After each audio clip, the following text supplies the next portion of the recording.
Hola, buenas tardes a todos y buenas tardes a todas. Bienvenidos y bienvenidas a una nueva actividad del tercer Congreso Internacional de la Fundación Cinemascomic, Visiones y Revisiones, que hoy afronta su última jornada de celebración. Vamos a tener con nosotros una charla de Elisa McCausland. Vamos a hablar con ella en un momentito, pero antes vamos a dar paso a un vídeo que nos envía Marian Franquet, la consejera, de Igualdad del Cabildo de Tenerife.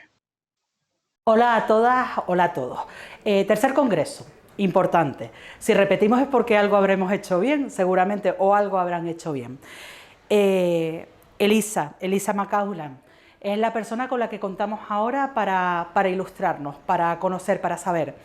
Es una mujer que además de investigadora, es periodista y además escritora. Yo creo que es una combinación perfecta. Una combinación perfecta para eso que necesitamos, que es conocer, que es investigar, que es tener datos, que es tener pensamiento que nos permita saber qué es lo que hemos hecho, qué es lo que ha pasado y sobre todo hacia dónde vamos. El análisis de género es clave para los avances en las políticas de igualdad. Sin análisis de género vamos a seguramente errar en el camino. Y tenemos que analizarlo además desde todas las perspectivas, desde todos los ámbitos.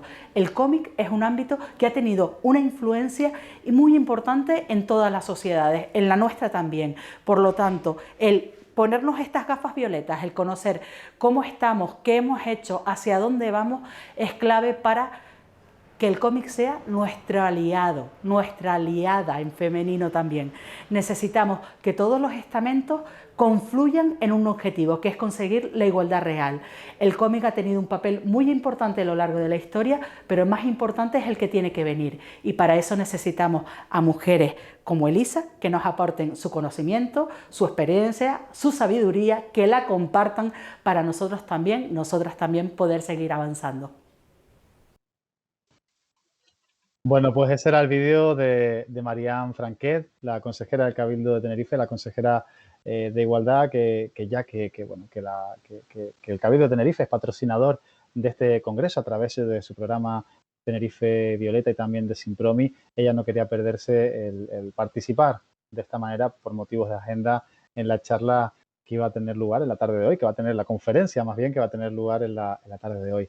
Les decíamos, también lo decía Marianne, que tenemos con nosotros a Elisa McCausland. Ella es periodista, crítica e investigadora por la Universidad Complutense de Madrid y siempre ha estado enfocada en el análisis de la cultura popular desde una perspectiva feminista. Y ha sido también autora de los ensayos críticos Wonder Woman, el feminismo como superpoder y también Supernova, una historia feminista de la ciencia ficción audiovisual. Este último ensayo lo publicaba junto con el crítico Diego Salgado. Y además, como decíamos, también es periodista, tiene una amplia experiencia en el mundo de la comunicación, así que a mí no me cabe ninguna duda de que la conferencia que nos va a ofrecer hoy, tanto por temática como por capacidades de nuestra compañera Elisa, va a ser más que interesante. Simplemente recordarles que el tercer Congreso Internacional de la Fundación Cinemascomic está organizado por la Fundación Cinemascomic, pero también por la Cátedra Cultural Moebius de la Universidad de La Laguna, de la que Elisa ha pasado a ser miembro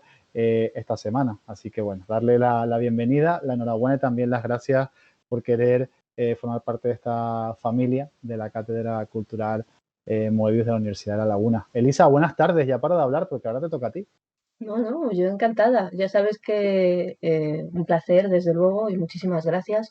Y muchísimas gracias por todo, porque es auténticamente un placer y un honor estar aquí. Y bueno, con Lucas además comparto otros menesteres comunicativos y es muy interesante también cuando hablamos de estos potenciales, ¿no? De las propias herramientas de la comunicación para, bueno, en este iba a decir yo, para hacer el bien, y en este caso el bien para el cómic y por el cómic. Y bueno, yo os había traído unos apuntes en la tarde de hoy sobre autoras de cómic en el mainstream. Ya sé que puede parecer un poco, bueno, curioso, también teniendo en cuenta que enmarcamos muchos de estos discursos en el ámbito de la igualdad, del activismo y la perspectiva de género, y siempre me ha interesado y me interesa especialmente cómo se dan estas, digamos, todas estas cuestiones dentro de lo que es la corriente principal, ¿no? Porque creo que es bastante termómetro de nuestro presente y de la situación del cómic en general, ¿no? Bueno, del cómic en particular y del marco ya no solo editorial, también audiovisual, transmedia en general, ¿no? Y creo que es, bueno, eso es un poco lo que yo voy a traeros hoy aquí, a problematizar, si preferís. Y bueno, yo encantada además de que al ser un congreso académico también con espíritu híbrido, anfibio, cultural, que me gusta decir a mí, pues encantadísima también digamos, de invitar al diálogo, ¿no? Y todas las preguntas serán bienvenidas. Probablemente algunas de las cosas que planteé veréis que están también traídas un poco para provocar ese diálogo, ¿no? Sí hay una serie de cuestiones que me gustaría tocar, sobre todo el tema de las autoras de cómic en el mainstream, el sitio de dónde están ellas en el cómic, por qué el mainstream. Bueno, abordaré también algunas de las tendencias y lo que Diego Salgado y yo, mi compañero crítico con el que trabajo también, no solo en temas de cine, audiovisual amplio, también en temas de cómic. Y bueno, este mainstream que, digamos, sucede, se lee, se vende, pero no tiene, digamos, una dignificación en el ámbito de la crítica y de la academia, no se considera un objeto de estudio digno, ¿no? Bueno, esto también es curioso cómo afecta también en cierta medida a muchos trabajos hechos por autoras. Entonces, bueno, esto es un poco lo que os voy a traer y voy a ir empezando por eso que os comentaba, ¿no? ¿Cuál es el lugar de las mujeres en el ámbito editorial? Porque estamos hablando del tema de los cuidados, el tema de la comunicación, estamos hablando de la edición, de las labores técnicas, colorista, entintadora, ya no solo en el sentido de autora amplio, y sobre todo también una cuestión que es muy importante de tener en cuenta, ¿no? El lugar de la consumidora. Teniendo en cuenta esto, es decir, la estructura, el análisis de la propia estructura, es lo que creo que es uno de los focos en los que además desde el colectivo de autoras de cómic llevamos trabajando desde 2013, precisamente por esto que os decía. Es fácil caer en ciertos lugares comunes, y creo que la perspectiva de género nos da unas herramientas, la perspectiva crítica nos da unas herramientas muy interesantes para también analizar estas estructuras y ver por qué cuando nos ponemos a buscar mujeres, desde luego las encontramos, porque encontramos también estos dichos, ¿no? De no hay autoras en el cómic. Dice, bueno, vamos a ver dónde. Y como os decía, las encontramos sin duda también en lo que sería la primera línea, pero sobre todo en la retaguardia, ¿no? Y en esa retaguardia incido también en el papel de consumidoras, porque haylas muchísimas y tampoco están ni valoradas ni consideradas en esta asignación que suele haber siempre con lo que tiene que ver con lo autoral, que está asignado al sujeto de acción, normalmente masculino, y las consumidoras como pasivas lectoras y digamos, receptoras, ¿no? de toda esa producción. Entonces esto hay que tenerlo también muy en cuenta. ¿Cómo se establecen estas ciertas dinámicas en el mainstream, en el espacio simbólico que, como decía, ocupan las mujeres, en este caso las autoras de cómic, que es esta constante que os digo que es de este trabajo que llevamos en colectivo y, bueno, y muchas compañeras y compañeros en el ámbito de la investigación? Hay que tener en cuenta, además, como os decía, estos lugares comunes curiosísimos, ¿no? de lo que es el espacio mental, de dónde colocamos a autores y autoras, ¿no? Por ejemplo, tenemos a responsables de mangas tan famosos como Ranma Medio, que todo el mundo de una cierta generación sabe a qué manga y a qué anime me estoy refiriendo, pero ¿cuántas personas saben que es Rumiko Takahashi la autora de este manga? Algo parecido ocurre, como decía también, con el tema de cómo valorar ese mainstream cuándo es visible o cuándo es invisible, ¿no? Un mainstream como puede ser, por ejemplo, el producido por, yo ya no diría mainstream porque ya en esa época estamos hablando también de un cómic más popular, ¿no? Pero bueno, luego en la siguiente, digamos, recuperación que tuvo en este siglo, sí podríamos hablar de un cierto revival nostálgico en línea mainstream. Estoy hablando de Pura Campos, dibujante de Esther y su mundo, de la que, por cierto, es curioso que siempre aquí, sobre todo en España, por el impacto generacional tan grande que tuvo, se acuerden de Pura, pero no del guionista, que es Philip Douglas, por ejemplo, ¿no? Es algo también interesante. Y su, digamos, impacto popular apenas ha sido valorado a lo largo del tiempo, en parte también por dedicarse al género del cómic y también del cómic para niñas, ¿no? Estamos hablando de géneros poco valorados, poco dignificados, como puede ser el TVO para chicas. El manga también tiene bastante que ver con esta cuestión, aunque bueno, aquí entrarían también luego los factores autorales, que también son bastante dignificadores, ¿no? Y esto nos lleva también a lo que decía antes, ¿no? Al muy generalizado, no hay autoras, ¿no? Pero claro, tenemos dispositivos como antologías, exposiciones, artefactos, lo que yo llamo también artefactos mediáticos, como son los premios, que de un tiempo a esta parte, podríamos decir que en esta última década, diría que desde 2000 a 2014, especialmente intensificado en el último lustro, bueno, pues se está indicando esta labor intentando contrarrestar, ¿no? Esta percepción, como decía, de que no hay, el no hay, desde luego, y también el hecho también de valorar determinados géneros que hay que sobre todo problematizar, porque determinados géneros no estaban no estaban es que el proceso de dignificación también tiene que ver con algo que comentaré a posteriori, que es la gentrificación de lo friki. Pero bueno, teniendo un poco en cuenta que estamos hablando de estos géneros, cómic de chicas, cómic por y para, que volvemos a el asignado consumidora y por debajo del radar, ¿no? Como os decía, esta idea un poco del mainstream invisible también asociado a lo popular. También creo interesante destacar en esta intervención, como decía, son unos apuntes, es cómo la globalización y el transmedia también han venido a, digamos, a cambiar todo esto de una cierta manera, sobre todo también en la manera de percibir estos trabajos. Aquí podríamos decir que incluso esta intensificación de los últimos años, como decía, sobre todo del último lustro, por la visibilización del trabajo de las compañeras, es curioso porque ha entrado también, o se podría decir que hay una relación en el hecho de que esta globalización y este transmedia también se ha traducido en una mayor velocidad de producción y consumo, ¿no? Y esto podríamos decir que, bueno, que en el factor que nos interesa, el de género, pero también en lo que tiene que ver con el cómic y dónde deja al cómic en relación con otros medios, como pueden ser, bueno, ahora mismo el audiovisual de plataformas, el cine y demás, pues hay un tema que deberíamos también tratar y problematizar, ¿no? También desde la perspectiva de género y en lo que tiene que ver con, bueno, ya no solo el habitar el espacio y poner en valor la retaguardia y, digamos, empujar a hacer, crear espacios para que la primera línea también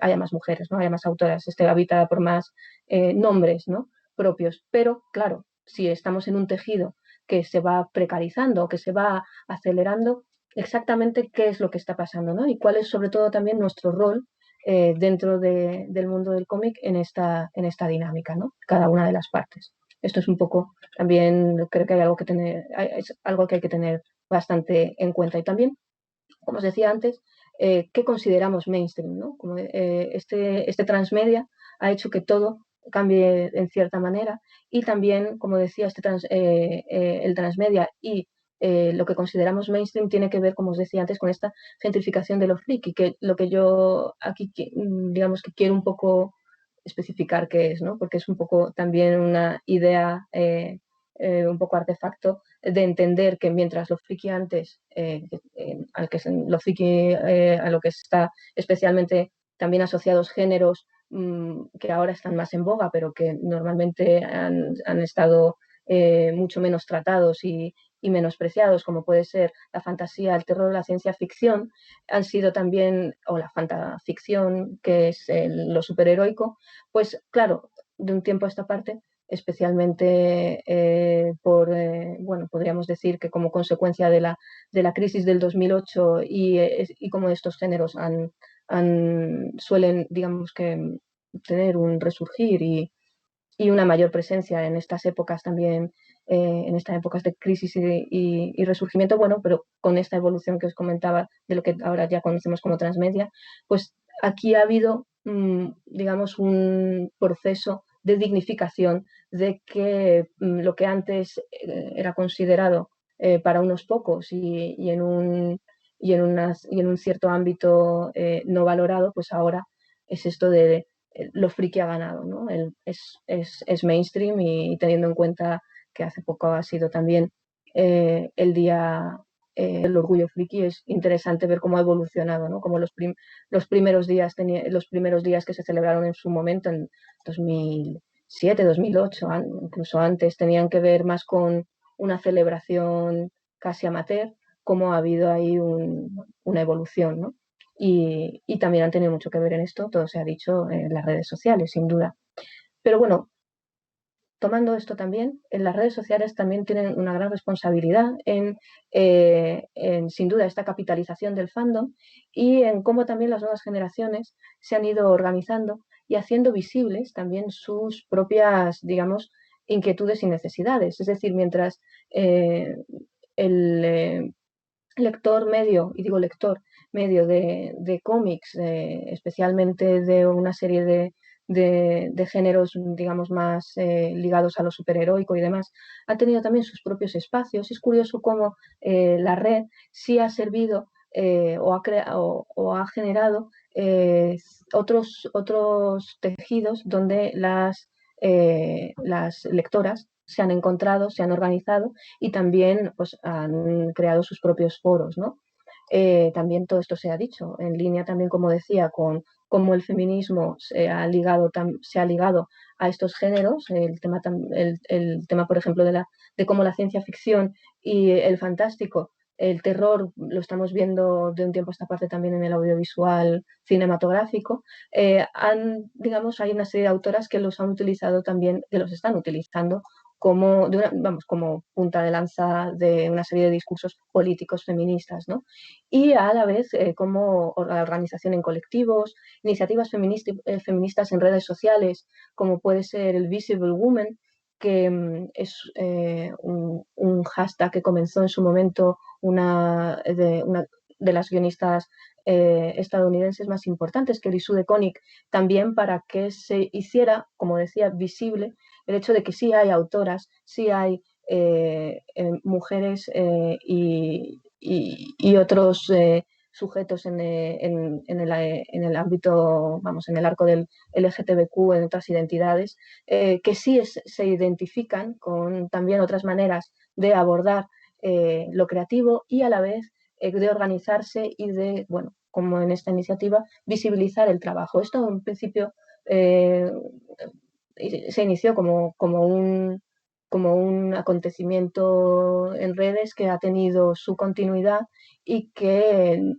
yo no desligaría de otro tipo de iniciativas activistas ligadas también a normativas como la propia legalización del aborto en Latinoamérica o en nuestro propio estado, como fue una de las iniciativas que llevó a cabo el colectivo de autoras de cómic que se llamó Wombastic, ¿no?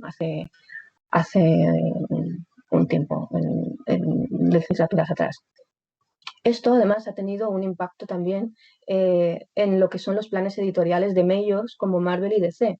Como citaba antes, una Kelly Sue DeConnick, por ejemplo, supo ver muy bien esto que os estaba comentando, ¿no? De la organización del fandom de lectoras y mientras estuvo en la cabecera de Miss Marvel convertida en Capitana Marvel, algo que a lo mejor ahora nos parece como normal, incluso orgánico, teniendo en cuenta la propia historia del personaje, es algo que en realidad es relativamente reciente. Ese cambio esa, digamos, renovación del arquetipo que hizo Kelly Sue DeConnick con Capitana Marvel se dio en 2012-2013 en los TVOs. Y después ha tenido que pasar bastante tiempo para que tuviera su reflejo también legitimado en el propio universo audiovisual en forma de película, ¿no? Protagonizada por Brie Larson. Pero lo interesante es que tanto Marvel como DC empezaron a ver esos potenciales y a capitalizarlos a favor de la compañía a partir de autoras, guionistas como Kelly Sue DeConnick, Willow Wilson, con la Miss Marvel Kamala Khan, la propia Jordi Belair, Kelly Thompson. Esto ya sí vamos a los días de ahora es curioso porque ha habido iniciativas como el Women of Marvel y hubo un tiempo en que pasaban bastante desapercibidas, incluso eran anecdóticas, y a día de hoy se han hecho más, incluso ya diría que política corporativa en un sentido editorial, porque por ejemplo podríamos decir que es más interesante de este cómic que tengo aquí, Women of Marvel, el propio staff y cómo hacen política corporativa del staff, que son todo autoras, y de lo que les suele también gustar, o digamos qué cabeceras de Marvel les ha influido, ¿no? para su propio trabajo, que como decía, el propio cómic, que es casi un poco autopromo, ¿no? Y esto es curioso porque si vamos a ediciones anteriores de iniciativas de ese estilo, tenían otro cariz que tenían más que ver con un foco, digamos, pensando siempre en el consumidor adolescente chico, sobre todo si nos atenemos a las portadas y demás, ¿no? Esto es curioso, porque a mí me parece sobre todo, como decía, en el mainstream es muy interesante ver e importante siempre estar muy atentos a cómo quienes están trabajando en las propias editoriales, bueno, digamos que políticas también, ya no solo en un sentido, digamos, de autopromoción, ¿no? Sino también cómo esos cambios surten o no, y qué efectos en la propia ficción, ¿no? Así la diversidad, bueno, el feminismo de mercado y en combinación crean una serie de, digamos, de derivas que son siempre muy interesantes de seguir y de analizar desde distintas perspectivas, ¿no? Iniciativas además que fomentan pues, la visibilidad, pero que también lo hacen, como decía, bajo un signo y contextos muy determinados, ¿no?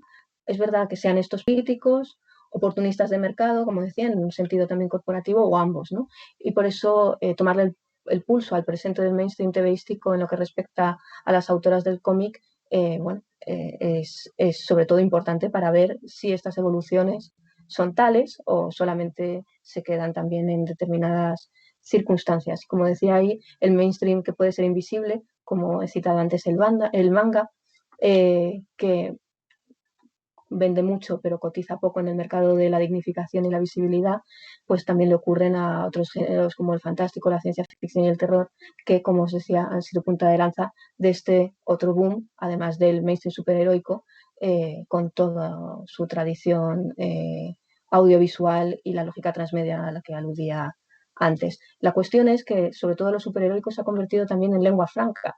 Bueno, como ejemplos de lo que os comentaba, es interesante como por ejemplo una autora especialmente querida en el ámbito de la ciencia ficción, que es N.K. Jemisin, lleva ya un tiempo en DC pues llevando Far Sector con una protagonista pues bueno, en clave de ciencia ficción, pues bueno, una evolución que se le ha hecho también, bueno, una evolución, o yo diría también que un punto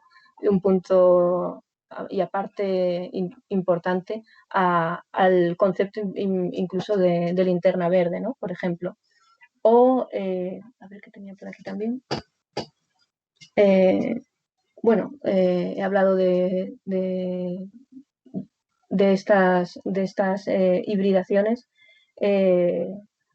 que bueno, ahora os comentaré un poquito más, porque también es cierto que, justo, perdón, no sé, que se me había ido por un momento la pelota, estaba diciendo aquí, os quería hablar de otro tema, sí, justo, otro de los temas dentro de las hibridaciones, que tienen que ver ya no solo con el, por ejemplo, en este sentido de la ciencia ficción, con lo superheroico, esta fantaciencia ficción, fantaficción, que también tiene que ver con este combinado de nombres potentes en lo que tiene que ver con la ciencia ficción desde perspectiva de género feminista, como os citaba Jemesin, por ejemplo, pero vamos, pero no solo, es un ejemplo, hay bastantes más.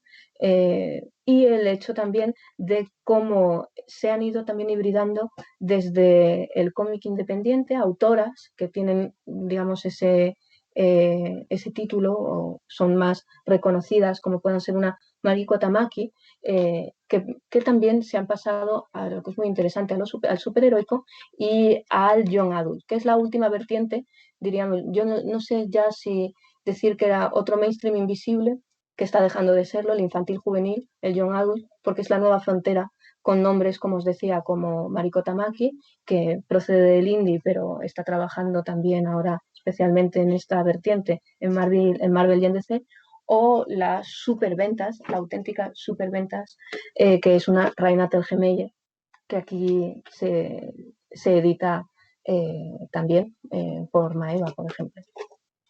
Son dos ejemplos a tener muy en cuenta, sobre todo porque, vuelvo a insistir, son grandes nombres en el sentido también de ya no solo de las tiradas, sino de que son auténticos superventas, especialmente Raina Telgemeier en Estados Unidos, y que a la vez los premios también han querido en esta última fase, diría yo, en este giro, porque a los premios también se les ha hecho pasar vergüenza, y ahora, bueno, pues para que, digamos, yo creo que es muy interesante plantearse, analizar por qué los premios estaban haciendo lo que estaban haciendo hasta cierto momento, y entonces han, digamos, girado, ¿no? Hay un tema político también ahí, de oportunismo y oportunidad, desde luego, pero también de termómetro de lo que está ocurriendo, porque a fin de cuentas estamos hablando de, por ejemplo, en el caso de Telgemeier, un auténtico fenómeno entre preadolescentes y adolescentes, ¿no? Entonces, bueno, esto era un poco lo que quería también subrayar. En el sentido también de la clave autoral, sí quería destacar, por ejemplo, que tenemos nombres interesantes en el ámbito español,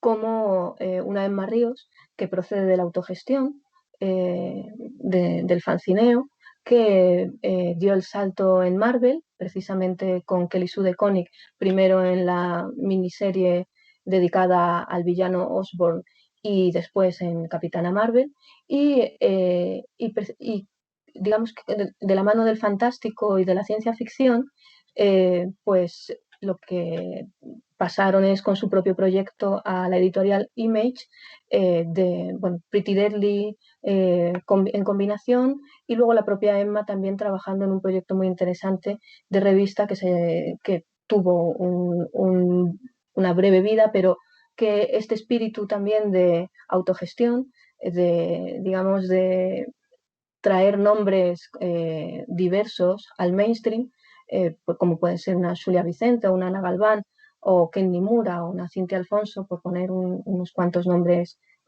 también españoles, de autores y autoras españolas, pues era interesante también como medida de, como os decía, de traer esos nombres a una industria que desde luego se ha globalizado, un poco también como esa iniciativa del Visible Woman que os comentaba de Kelly Sue DeConnick. Visible Woman es una etiqueta que invita a que todas las autoras del orbe que tengan su perfil en Twitter durante un tiempo, que suele ser 1 o 2 días, en unos periodos del año, pues se compartan para que editores, editoras y demás ojeen el trabajo de todas ellas, ¿no? Y que se vea que hay otros canales por los que pueden llegar también a un talento que a lo mejor no, por razones, no es tan conocido, ¿no?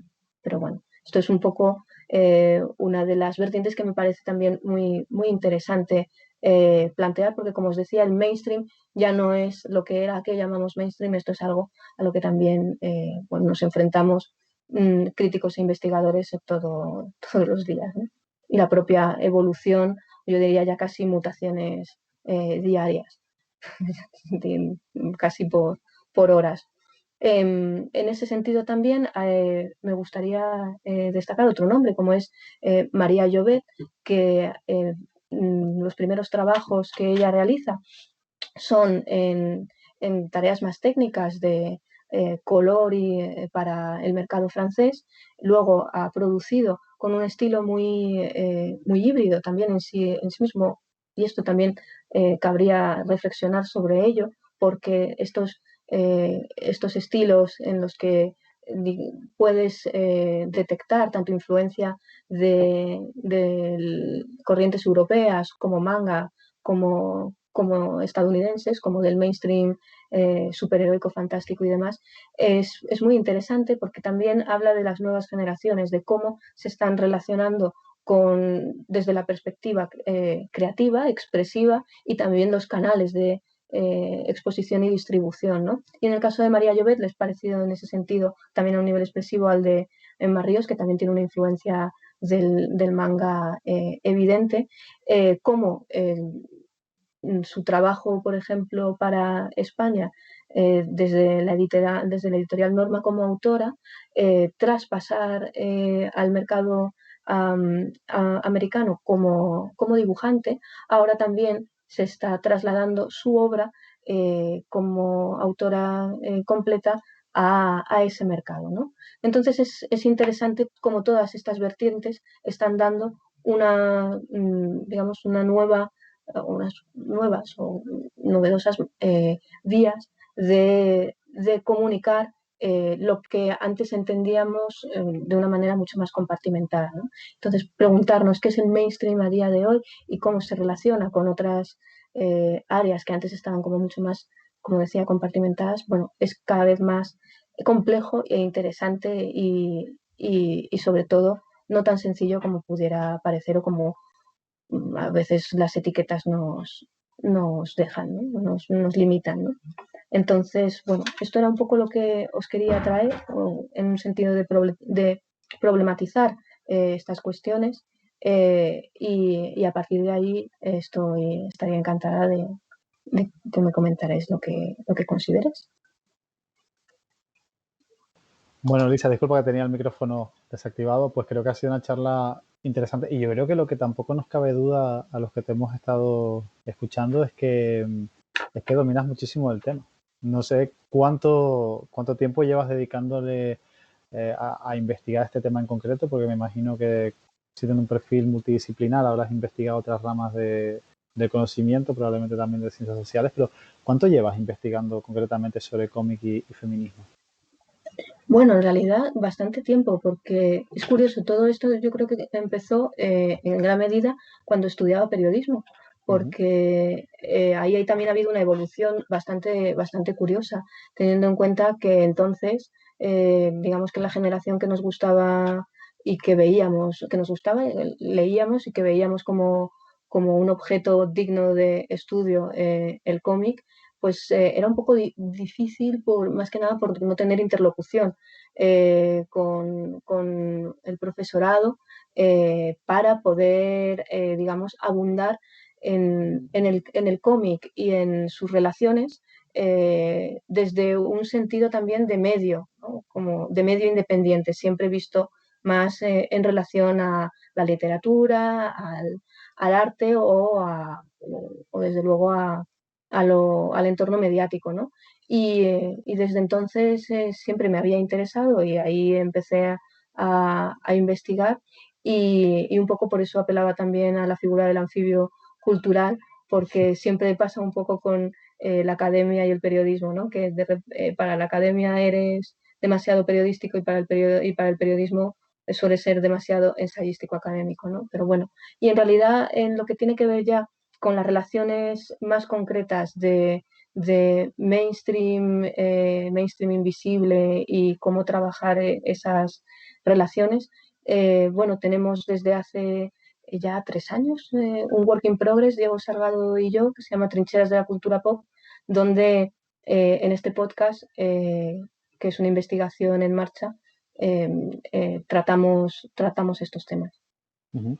Oye, hablas de periodismo, no sé si, si has tenido, si has dedicado mucho tiempo de tu carrera investigadora a investigar sobre temas que tengan que ver sobre ciencias de la información, pero de una manera superficial, quizá no tan científica. Es verdad que, y no sé si son comparables, no sé si alguna vez has hecho esta reflexión, pero la figura de la mujer dentro del periodismo ha ido cambiando a lo largo de los años de la misma forma que el de la mujer dentro de la industria del mundo del cómic también ha ido cambiando. ¿Crees que se han formado quizá dos carreras paralelas que tienen similitudes donde en ocasiones se llega a objetivizar a la mujer dentro de estas dos disciplinas laborales? Me hablas más desde la profesión, ¿no? Sí, Entiendo. exacto. Sí, sí, sí, Ujú. sí.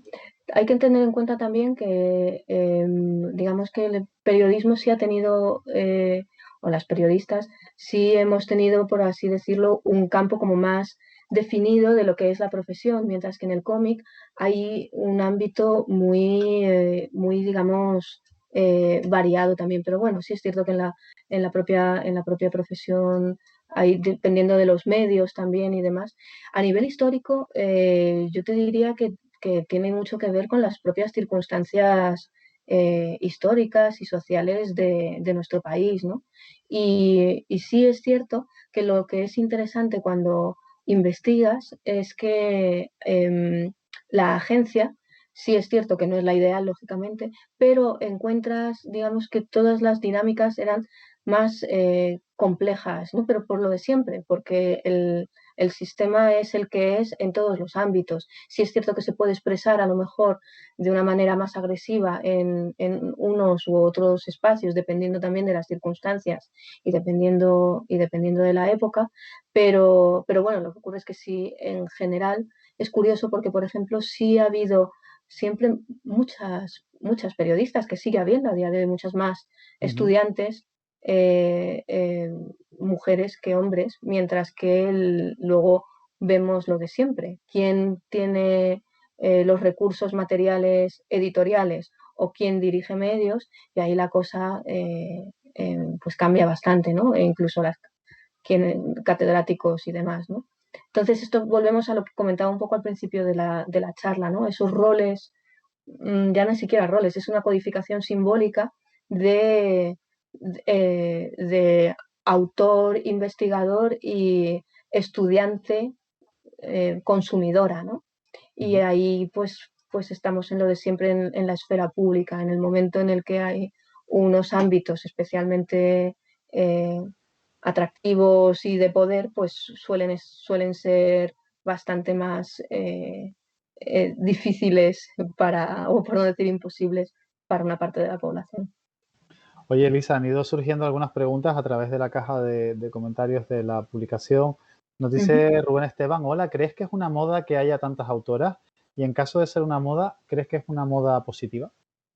Yo no creo que sea tanto, no es una, yo vamos, estoy segura de que no es una moda porque tiene mucho que ver también con un factor generacional, de, desde luego de la lectura, de esos mainstreams invisibles que ahora mismo están también eclosionando, y también de las redes sociales y el transmedia. Es decir, aquí ahora mismo estamos viendo un contexto súper interesante y potentísimo también para la creación, pues tanto desde lo que tiene que ver con el diseño como con lo que está relacionado con el audiovisual, con desde luego el cómic, ¿no? Y creo que también tiene que ver con el hecho de que hay las políticas activas editoriales, aunque puedan incluso a veces expresarse como maquillaje, sí es interesante porque sí, o sea, esto es lo de siempre, aunque sea un laboratorio, yo quiero ver qué pasa, porque siempre hemos visto la otra parte. Entonces, al menos vamos a ver qué ocurre, ¿no? Y si es sobre todo eh,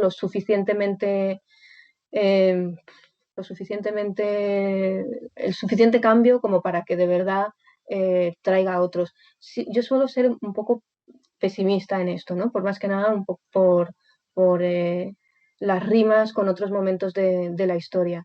Pero sí creo que el foco, sobre todo si la perspectiva crítica, la acción se centra en las estructuras y en los cambios de estructuras y sobre todo ya no tanto de quitar para poner, sino en reflexionar sobre cómo está hecho todo y cambiarlo en un sentido de que sea más horizontal. Por eso hacía también alusión al hecho de que muchas autoras también procedan de contextos de la autogestión y ese espíritu y esa manera de trabajar también la puedan trasladar a estructuras más mainstream, con un mayor alcance. Pero teniendo en cuenta cómo está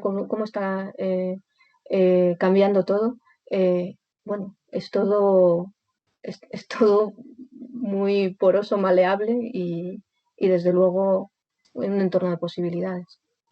Bueno, yo no soy yo soy un poquito más positivo en cuanto a la evolución. Hace poco planteamos una exposición desde la Fundación Cinemas Comics, precisamente también en colaboración con la Cátedra Cultural Moebius de la Universidad de Laguna, de autoras canarias, se llama Ilustradoras e Ilustradas. Se puede acceder, bueno, hasta hoy va a estar en el Parlamento de Canarias y a partir del próximo 11 de junio estará en Las Palmas de Gran Canaria. Es una exposición donde hemos conseguido, está comisariada por Camila Pomares y hemos conseguido reunir a más de 104 autoras y además esto no solo nos ha permitido conocer a 104 autoras isleñas que antes no conocíamos, sino que además han aparecido muchas otras, ¿no? Interesadas por esa muestra de unas dimensiones mastodónticas que hemos hecho en el Parlamento, pues en colaborar con otras cosas que hagamos en la Fundación. Yo creo que de alguna manera hay una tendencia positiva, no sé si Sí, lo valoras sí, igual. no, yo eso desde luego, sobre todo teniendo en cuenta que o sea, desde luego, todo lo que tiene que ver con el valor genealógico, yo estoy hablando un poco desde las estructuras del mainstream, ¿eh? Y sí Ujú. es cierto que toda genealogía que se hace, por eso aludían en el principio de la charla, al dónde están las mujeres también en la industria del cómic, teniendo en cuenta que, y en la propia historia del cómic, teniendo en cuenta que se suele también caer en muchos lugares comunes o que también todo se ha dicho, se ha hecho investigación desde ciertas perspectivas. Entonces, lo bueno que tiene la perspectiva feminista es que también trabaja justo lo que tú estás comentando, Lucas, el hecho de que había autoras, ¿por qué si las teníamos en nuestra historia, no las habíamos tenido en cuenta, ¿no? ¿Qué ha pasado también en las propias estructuras mentales, ¿no? Que también tienen mucho que ver con las propias que creamos para reproducir una serie de relaciones de poder. Y desde luego una de las herramientas feministas clave para mí para las compañeras que están trabajando desde esta perspectiva es la genealogía feminista. Lo están haciendo las compañeras a partir de presentes autoras de TVO de ayer y hoy, una exposición que comisariamos Carla Berrocal y yo con la ECID como digamos, el organismo que quiso que ese artefacto rotara fuera de España y mostráramos las 52 autoras en un viaje genealógico en otros países, pues lo interesante es que, por ejemplo, de ese artefacto han nacido otras exposiciones y trabajos genealógicos en Argentina, en Chile, en Colombia, y estamos trabajando ahora mismo en un mapa, lo hemos llamado coordenadas gráficas, donde también nunca se habían preguntado, por ejemplo, en Costa Rica sobre esta cuestión y han encontrado también, ¿no? Y están trabajando también desde esta idea. Eso desde luego, eso sin duda, sobre todo porque sirve para hacer buena investigación, que digo yo siempre, y también para poner sobre la mesa esto que estábamos comentando, pero sobre todo también para lograr tener un mapa mucho más interesante, complejo y rico de nuestro propio cómic y de la historieta global. Es verdad eso que comentas, te toca toda razón, que seguramente la tengas, pero, pero lo reitero, y es que sí es verdad, se descubren tantas autoras y la frase más repetida es, uy, qué cantidad de autoras tan impresionante, no me imaginaba que que hubiese tantas. Es cierto lo que dices, ¿dónde han estado, no? Porque han estado invisibilizadas todo este tiempo. Es cierto, es una cuestión sobre la que reflexionar, que me imagino que además será un patrón que se repita en otros países, ¿no? Y que con ese mapa de coordenadas estarán Pero lo descubriendo interesante, Lucas, es que se repite en todas las disciplinas. Es en que es todas. muy interesante porque no ocurre solo en el cómic. Me preguntabas antes en relación con el periodismo. Es que en realidad, al ser la estructura base, la común, por así decirlo, lo vas a encontrar en cierta medida bueno, yo diría en todas o casi todas las disciplinas, a no ser que haya habido algún tipo de tradición feminista que haya trabajado determinadas cuestiones y no se haya interrumpido en el tiempo, que es un poco lo que también tenemos que preguntarnos, ¿no? Por eso apelaba un poco también a las rimas de la historia. Quiero decir, en eso soy un poco, si lo prefieres, pesimista. Y por eso, o estoy especialmente atenta, porque como ya ha ocurrido en otras ocasiones, y vuelvo a decirlo, no quiere decir que no, que ese trabajo no haya estado, lo que pasa es que pasa de nuevo a la retaguardia. Volvemos a estas relaciones entre lo visible y lo invisible, ¿no? También entre lo que interesa y no interesa, porque le ocurre a las autoras, pero también le ocurre a géneros como la propia ciencia ficción, el terror o el fantástico, ¿no? Que es interesante, es curioso que además esos procesos de gentrificación y feminismo también hayan ido de la mano. Bueno, tiene todo el sentido, ¿no? Pero también por lo político de, de estos géneros en particular. Elisa, nos vamos acercando ya al final. ¿Te acuerdas que Ujú. cuando hablamos que te dije que esto pasaba muy rápido, que la hora pasa volando? Sí. Y vamos a leer las últimas preguntas si quieres bueno, para que no se quede ahí en el tintero, ¿no? Sí. Esta es políticamente incorrecta. Dice Ana Pérez, buenas tardes, tengo una pregunta para ti, Elisa.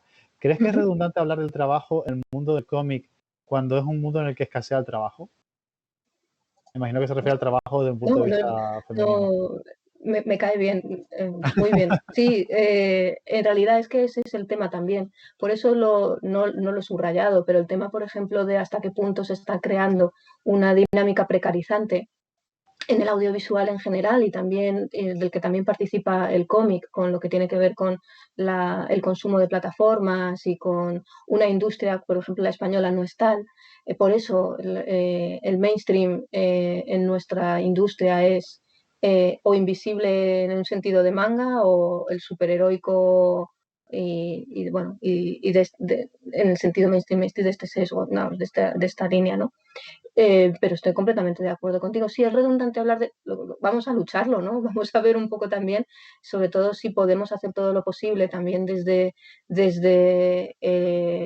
no sé si conciencia autoral, pero sí desde luego desde lo que es el propio cómic como medio y todos los que participamos y todas las que participamos de él, ¿no? Porque sí entiendo que tenemos un patrimonio gráfico increíble y tenemos muchísimos y muchísimas autoras trabajando para afuera. Pues eso también hay que ver un poco en todas estas dinámicas, que también volvemos a lo más importante que suele ser siempre como el elefante en la habitación, ¿no? La Claro. lectura de cómic, ¿no? Y que también están relacionados lógicamente con, bueno, en realidad es la base de todo, ¿no? Y, Elisa, y perdón, eso está sí, ahí. disculpa. No, No, no, hay una disculpa. tendencia, no sé si has oído esa frase de que a día de hoy hay más gente escribiendo libros que leyéndolos. Espero que no pase lo mismo con el cómic, ¿eh? Que lleguemos a un punto que haya más gente Bueno, yo creándolos sigo que... insistiendo, no podemos hablar de industria del cómic en España. Tenemos unos mimbres que hay que fortalecer mucho. Y en parte también tiene que ver con estar muy atentas a todo lo que tiene que ver también con grandes monopolios, ahí es donde las herramientas críticas, la economía política, el feminismo, y la independencia que da desde luego poder hacerlo desde la universidad es clave. Sí, eso, yo creo que la independencia de la universidad es muy importante por varias cosas que has comentado durante la charla, sobre todo por lo has calificado como oportunismo político, ¿no? Que en ocasiones puede surgir con respecto a este tipo de estudios o de materias. Dice Gonzalo Santana por aquí que qué maravilla la ponencia y qué suerte escuchar a Elisa. Muchísimas gracias. Nos Muchas gracias. dice también Mafe Suárez, nos lanza una pregunta. Dice, buenas tardes. Muchas gracias por esta masterclass, Elisa. muy necesaria e enriquecedora. ¿Cuál crees que será el futuro de las nuevas generaciones de autoras a la hora de crear historias? Un poco también ligado al futuro del movimiento feminista, nos señala. Bueno, sí es cierto que, por ejemplo, el tema feminista también ha llegado de una u otra manera como tema también. Ahora sigue abundando también el tema de las biografías de mujeres relevantes en la historia. Yo sigo insistiendo en que eso es interesante, pero creo que lo importante, desde luego a un nivel genealógico, es tener muy en cuenta que no son unas u otras excepciones, porque cuando las juntas todas dices, hombre, pues aquí había muchas mujeres, ¿no? Es buscar siempre cómo todo tiene que ver con un sistema de relaciones, y eso lo veo muy importante también a la hora de lo que por dónde van a ir, ¿no?, las compañeras, las nuevas generaciones. Yo, teniendo en cuenta que están también emergiendo en un contexto tan completamente distinto al de mi generación, por ejemplo, en el que todo tiene que ver con la pantalla, el audiovisual es omnipresente, y va todo tan deprisa, no sabría muy bien, ni ellas ni ellos, ni todos en general. El futuro mm, se ve con muchas posibilidades, pero también con una aceleración tan grande que, bueno, que en realidad variado va a ser, o debería, aunque sí es curioso que luego sí tendamos a una cierta homogenización de contenidos, y lo que es más curioso o sintomático, de formas.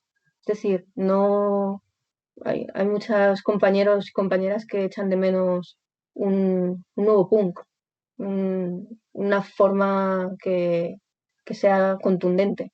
Es cierto que está todo, podría decirse en general, ¿eh? No lo diría solo en las autoras, los autores también, ciertamente cuquificado, ¿no? Y de ahí Totalmente de acuerdo. también, pues, que el auge de géneros como el young adult, ¿no? Ujú, ujú. Sí, además quizá en este contexto, bueno, también soy optimista en este sentido, en este contexto puede que sea complicado que tengamos, en este contexto de lo políticamente correcto, me encanta la palabra de cuquificado y creo que te lo voy a, que te lo voy a copiar, porque creo que es una de las cosas que está marcando la tendencia creativa ahora mismo, pero es verdad que me imagino que en algún momento llegará una contrapartida a eso, ¿no? Esta no es la primera vez que vivimos pues quizá esta cuquificación de la sociedad, y es posible, y se ha roto, así que es posible que se rompa más adelante. Nos quedan dos preguntitas, Elisa, que leer. Ujú. Una es de Camila Pomares, que me la acaba de pasar por el WhatsApp porque no podía estar escuchando la conferencia en directo, pero dices que Camila Pomares, que precisamente es la comisaria de Ilustradoras e Ilustradas, y nos dice que si Sí. crees que en el mundo del cosplay, relacionado con la industria también de alguna manera, se nos sexualiza excesivamente a las mujeres. Bueno, aquí entramos siempre en el tema también de todo lo que tiene que ver con toda la codificación, pero bueno, el cosplay tiene un, digamos, un factor de elección y sobre todo de sublimación fantástica, que yo en las nuevas generaciones yo ya no diría que tiene un tanto de ello, que tiene más que ver digamos, con quién te ve y quién, digamos, te objetualiza, quién puede hacerlo. En realidad es algo que podemos hacer todos y todas, sin duda.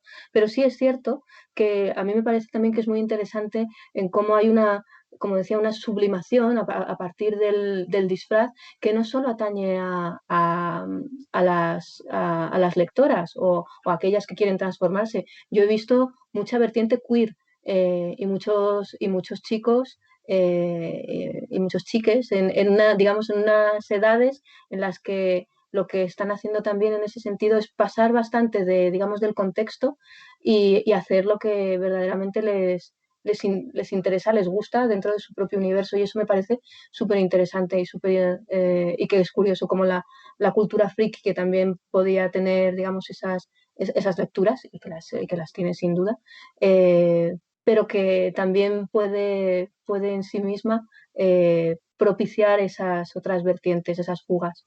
Y a mí todo lo que tenga que ver con la sublimación queer me parece muy interesante, me parece bien.